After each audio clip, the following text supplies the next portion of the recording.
What's up, everybody? Rasa and Greg Ehrenberg here for Awesemo Odds, and we are finally arrived at Thanksgiving football. We have a fantastic 3-game slate on tap, and we're going to break down everything, picks, betting, and what we need to know to possibly make a little money on Turkey Day, Greg. I know it's not the greatest of matchups, but honestly, from a betting standpoint, I'm pretty excited for these games. I know you've got some picks, I've got some picks, but before we dive into that, our friends at BetMGM powering this show.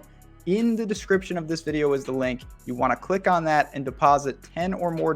If you are a new user at BetMGM, you're going to get a risk-free bet of up to $1,000. In addition, we're going to give you 3 free months of Awesemo Plus Platinum, and that means you're going to be covered for every sport for 3 months, not just on the betting side. We're giving you all the DFS tools, all the things that Alex and the team use each and every day, week in and week out, and that is for every sport. It is a no-brainer, but you have to use the link in the description of this video. All right, Greg, let me just ask you before we dive into the picks. You've seen the games. What were your initial thoughts? Did you like this slate, attacking it from a betting standpoint, or was it not your favorite? So these Thursday games, because we do this now every week, we talk about these Thursday games. And whenever there's teams coming off short weeks, we see a lot of weird results on the Thursdays, not a lot of time to prepare. And then also the teams just played a few days ago in general. So fatigue ends up being an issue. Lots of wonky results. You and I, a lot of times in these spots, we said like, hey, let's just take home teams that are significant underdogs in these spots. But we've got a lot of, crappy teams playing crappy teams, or the good teams are actually at home. So we don't have the benefit of getting the Jets, getting like 2 touchdowns at home or anything like that. But I do think there's some good player props for us to look at here. And you and I have both identified a couple of those. No doubt about it. And I think it's true. We've seen the Dolphins come to mind. And yeah, the Jets had their moments at times. And I think it's a little different here. I'll be honest. I didn't love any sides. Maybe some will come between now and kickoff. But the one I got started, I want to throw this out there before we dive into the player props. The one total that I like is actually in the first game. So you know what? You may not have even eaten yet. You're certainly going to be more likely to be sober. Take over 41 points in the Bears-Lions game. So a couple things here. One, I actually think that, I hope Goff plays, but even if he doesn't, I don't think it's a death sentence. But at the same time, Andy Dalton playing, I think, really helps. Obviously, he can stretch the field a lot better than Justin Fields. He's not going to give you anything in the running game. That may hurt the Bears ultimately in winning the game, but I think for points, it can help the game get more up and down. He can just rip off a lot bigger plays. He's going against the Lions team. I think we know by now that their secondary is just not going to get much better this year. They're giving up 7.8 yards per passing attempt. It's not a good team. On the flip side, yeah, the Bears defense is pretty solid, but they've been, not an elite team of the years past. And they're going against a Lions team that, listen, it's not the highest powered offense, but if Goff comes back, there have been moments where they can move the ball through the air. And certainly Swift is a quality running back. Looking at the passing metrics, Chicago's in the middle of the pack. Again, they're not a terrible defense, but they are not completely blanket shut down. So if we get that, I think you can lean over 41. The other thing, looking at Odd Shopper, a lot of 42s out there. This is one of the few 41s left. I'm going to grab that number now, Greg, and I think I beat that closing line. Yeah, I don't have an issue with that. And it actually kind of correlates with a player that I like in this game. That is David Montgomery for over 75.5 rushing yards. And it's not just that Andy Dalton's a quarterback for the Bears, but I think it's easy to forget David Montgomery, how good of a fantasy running back he was last year. And he's dealt with some injuries this year. There's been some weird situations. There's been the quarterback changes. But I do think Andy Dalton is better for this offense right now than Justin Fields is. And early in the year, everybody was up in arms when Justin Fields wasn't starting at quarterback for the Bears. And this is supposed to be Matt Nagy's last game coaching the team. He's supposedly getting fired after this. But with that said, we've seen him give the ball to David Montgomery a lot in the past. And all the criticism he got for not starting Justin Fields earlier, as soon as everybody saw Justin Fields play, everybody's like, well, this guy sucks. And I think he's going to be fine going forward, but at least for now, I think the offense is better off in the hands of Andy Dalton. Dave Montgomery, have him projected for 94.4 rushing yards for Thursday, and I think that number, the 75.5, especially considering the matchup against the Lions, it's too low of a total.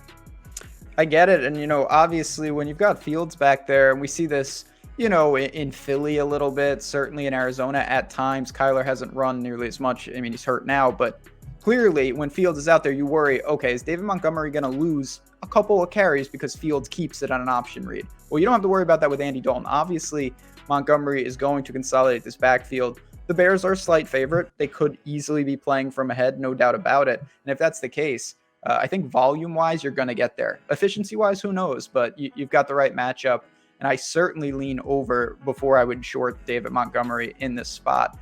My last pick and my player prop that I like best is also a running back. Before I give that out, if you're enjoying this, if you enjoyed Thanksgiving, hit that like button, subscribe to this channel, and in the comments, let us know. You can let us know something about food if you want to, but let us know a player prop as well if you've got one that's going to be kind of the key thing for your Thanksgiving feast and hopefully be very successful. I'm going to go to the second game. It's not a great game because the Raiders are just, the wheels have kind of fallen off. They're in a free-for-all. It looks like playoffs are quickly getting out of their rearview mirror here. And I think it's a situation with Josh Jacobs. He's being relied on a lot in the pass-catching game, and that's something we just haven't seen a ton. I think we're going to have to see it because they just keep falling behind. They're sizable underdogs here. I see upwards of 7.5 in terms of the points that they're getting. Let's just look at Josh Jacobs. And I know previous games, you can't just simply do the old, oh, he catches 4 passes in the last couple games. That means he's going to do it forever.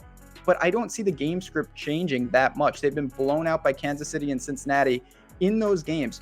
Josh Jacobs, 5 targets and 7 targets. He had 5 receptions in both games. Even in the competitive game against the Giants that they lost, he had 4 targets, but he turned them into 4 receptions.